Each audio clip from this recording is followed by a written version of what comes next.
дар умум ҳизб 35302 нафар аъзо дорад. зиёда аз 12000 нафароне ҳаст ки ариза барои воридшавӣ боз навиштаанд. зиёда аз 14000 масалан зан ҳаст дар ҳизб дар маҷмӯъ ва 17000 аз инаш ҷавонои то 30 сола ҳастанд. мо таҷрибаи кор дар парлумон дорем, таҷрибаи кор бо мардумам дорем. барномаи пеш аз интихоботие ки имрӯз мо ба манзури интихобкунандагон пешниҳод мекунем, албатта ин дархост, дард, эрод ва пешниҳодҳои мардум аст. мо асосан он мушкилотҳои ҷомеа ки чӣ кор кардан дар кор ки масалан ҳар як тоҷир фаъолияташ хубтар шавад, осон шавад, тоҷир фоида бибинад. Чӣ кор кунем ки ҳар як шаҳрванд аз ҳаққу ҳуқуқи шаҳрвандии худаш истифода карда битонад. Чун шаҳрванди ҷумҳурии Тоҷикистон аст, ҳукумат аз ҳаққи ҳуқуқи вай муҳофизат кунад. мо дар бораи масалан ин дар барнома ҳаст, албатта дар ин баромад ман гуфтан ҷой набуд.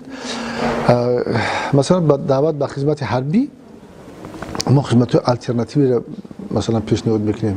14000 афсар мегирем, мо 60000 писар дорем. Бояд шахсҳоеро бояд ба хизмат бигирем ки беҳтарин бачаҳо бошанд. аз кадом лиҳоз? Масалан мо бояд тамоми кормандони вазорати умури дохила, амнияти миллӣ ҳамон нафарое бошанд ки хизмати ҳарбӣ карда бошанд, хизмати ҳарбӣ дошта бошанд, гузаштагӣ бошанд, билети ҳарбӣ бошанд. خب با اونو امتیاز بودیم که به مثلا طور داخلشوی به شرطنامه‌ای رایگان بیاین بعدیو خب داخل شما با اکادمی میلیشه با مثلا دانشگاه امنیت البته در اونجا یک ادبار میشود با یک دیدن میشود. دیگر اینکه یک قسمی فعال اونا ما با دانشگاه مثلا ملی یا که دیگر دانشگاه ها که فاکولته حقوق شناس دارن در اونجا وارد کنیم و از اونجا ما سود ملیسه و پرکار و تمامی ساختارها و نهادهای قدرتی جمهوری تاجیکستان از همون مثلا حساب شهروندان که خدمت حربی گذاشتن.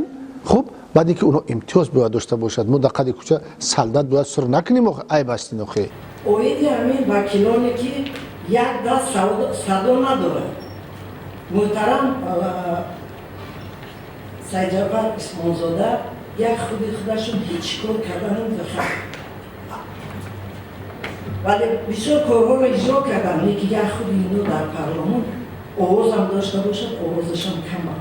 برای ما همیشه ما پیشنهاد میکنیم و همه حکومت و دولت‌های بین المللی که در همین پارلمان باید از هر حزب یک حزب ملی از 6 حزب دیگر باید که نمایندگان یعنی وکیلان اقلا 3-4 نفر باشد که در پهلوی یکدیگر قانون‌ها را تعطیل کرده حل کرده توانیم. برای همین حساب بسیار کمبودی بسیار است.